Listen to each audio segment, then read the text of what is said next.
Pernah kepikiran nggak gimana sih cara ngajarin soal lingkungan tapi yang benar-benar ngena ke hati bukan cuma soal data dan angka? Nah, hari ini kita bakal bedah bareng-bareng sebuah rencana pelajaran yang wah luar biasa banget dari Indonesia yang dirancang khusus untuk anak kelas 7. Ini bukan sekedar RPP biasa, tapi sebuah pendekatan yang menggabungkan spiritualitas dengan aksi nyata buat bumi kita.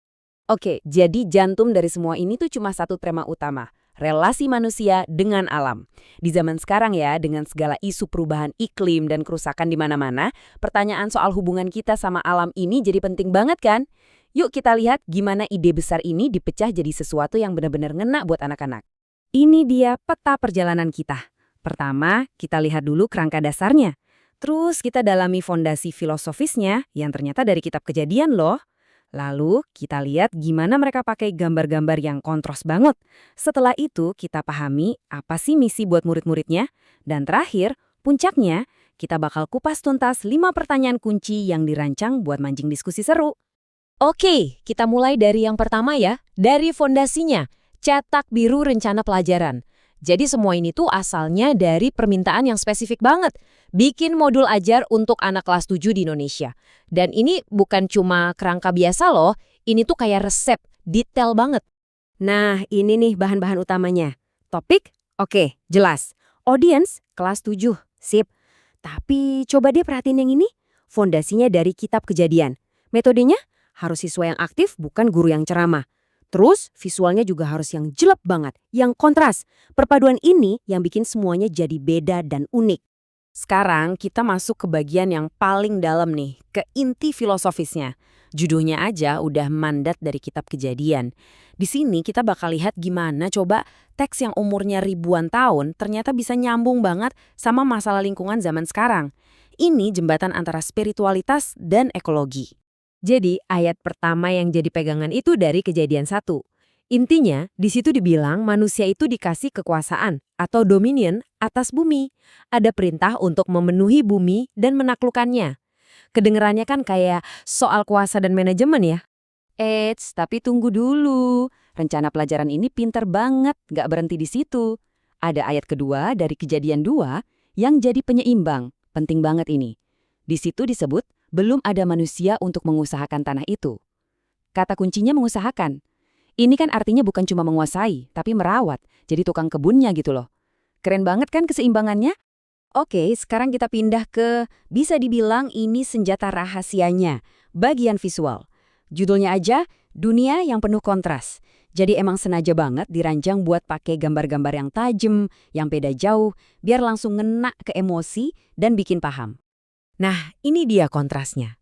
Coba bayangin ya, di satu sisi dikasih lihat gambar alam yang wah, indah banget, bersih, asri. Terus, di sisi satunya lagi, jreng, gambar dampak perbuatan manusia. Lingkungan kotor, sampah di mana-mana, banjir. Dua gambar ini ditaruh sebelahan. Tujuannya, biar gambarnya yang ngomong, lebih keras dari ceramah manapun. Oke, kita udah lihat desainnya, sekarang kita fokus ke tujuannya, ke para muridnya. Jadi apa sih misi siswa di sini? Intinya, pelajaran ini nggak mau cuma bikin anak-anak jadi pendengar yang pasif. Nggak, tujuannya adalah mengubah mereka jadi pemain aktif dalam dialog lingkungan. Dan kata kuncinya cuma satu, tanggung jawab. Ini nih yang harus benar-benar meresap di tiap siswa. Tanggung jawab di sini tuh bukan cuma sekedar kata ya, tapi sebuah tugas. Tugas aktif buat menjaga, merawat, dan mengusahakan lingkungan kita. Ini tuh kayak sebuah panggilan untuk bertindak. Terus gimana alur belajarnya? Nah, gini nih perjalanannya. Pertama, mereka disuruh mengamati dulu bukti visual yang kontras tadi. Habis itu baru mereka memahami soal mandat tanggung jawab dari teks yang kita bahas. Ketiga, mereka terlibat dalam diskusi rame-rame di kelompok. Dan terakhir mereka harus merumuskan solusi dan rencana aksi nyata. Kelihatan kan alurnya aktif banget dan bikin mereka merasa punya kekuatan. Nah, ini dia puncaknya, 5 pertanyaan pemantik. Jadi di modulnya itu emang secara khusus minta pertanyaan pemantik.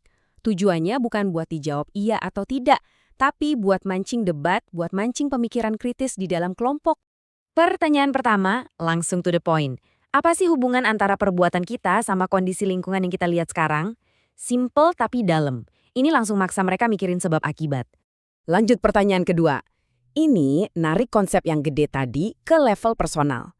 Gimana caranya konsep tanggung jawab itu kita pakai di kehidupan sehari-hari? Nah, kan langsung dari teori ke praktik pribadi. Yang ketiga, ini ngajak mereka buat cari solusi. Dengan cara apa aja, kita bisa secara aktif menjaga dan merawat lingkungan sekitar kita. Kata kuncinya itu aktif, jadi benar-benar brainstorming aksi nyata, bukan wacana doang. Dan pertanyaan terakhir, wah ini kita diajak balik lagi ke filosofi, balik lagi ke ayat kejadian tadi. Pertanyaannya gini, kalau alam butuh seorang penggarap, artinya apa dong buat tujuan hidup kita sebagai manusia di bumi? Gila, dalam banget kan pertanyaannya untuk anak kelas 7? Jadi, setelah kita bedah semua ini, apa sih kesimpulannya? Pertama, kita lihat ada cara ngajar soal lingkungan bukan sebagai pilihan, tapi sebagai kewajiban moral. Kedua, kita lihat gimana teks kuno ternyata relevan banget buat masalah modern.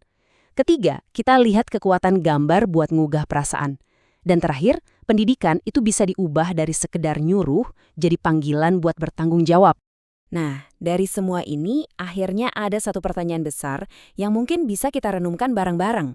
Kira-kira gimana ya kalau perpaduan antara keyakinan, sains, dan tanggung jawab pribadi kayak gini bisa ngebentuk generasi penjaga bumi kita selanjutnya? Jawabannya mungkin ada di tangan anak-anak itu sendiri.